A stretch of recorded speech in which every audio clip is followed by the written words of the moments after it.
नमस्कार, value research धनक में आपका स्वागत है। आज का सवाल भेजा है मीना कन्नन ने, जो कि 75 साल की हैं। वो अपनी बेटी और परिवार और उसके परिवार के साथ रहती हैं। सारा खर्च परिवार ही उठाता है और मीना को सिर्फ अपने पर्सनल खर्च के लिए ही पैसों की जरूरत होती है, जिसके लिए उन्हें हर महीने 14,000 की पेंशन मिलती है। इस समय उनके पास 80 लाख रुपए जमा है। उनकी बेटी इसे बैलेंस्ड फंड में निवेश करने की सलाह दे रही है। मीना जानना चाहती हैं कि उन्हें 80 लाख रुपए की रकम कहाँ निवेश करनी चाहिए।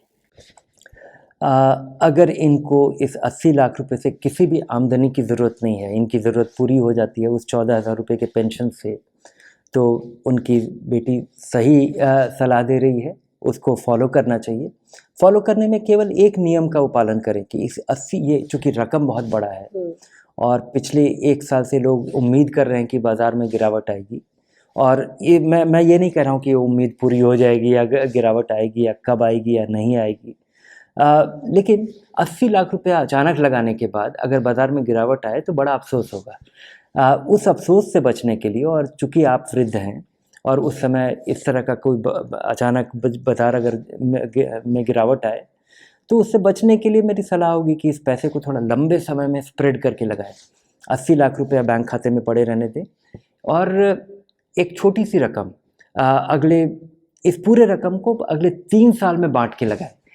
तो ये धीरे धीरे पैसा लगता रहेगा। अगर बाज़ार में गिरावट आती है तब भी आपको थोड़ी खुशी होगी कि चलिए अगला वाला पैसा कम दाम पे लगेगा, और ये अपने डिसिप्लिन के लिए ज़रूरी है।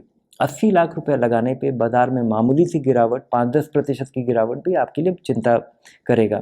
उससे बचने के लिए ज़रूरी है कि इस पैसे को स्प्रेड करके अगले और ये रकम चूँकि बहुत भारी है, क्योंकि और ये भारी रकम मैं इस नज़रिए से बोल रहा हूँ कि 14,000 रुपये का पेंशन और 80 लाख रुपये की पूंजी जो इकट्ठा हुई है उसकी तुलना में ये भारी रकम लग रही है, इसलिए इसको 3 साल तक स्प्रेड करके लगाना चाहिए, 3 साल से ज़्यादा नहीं।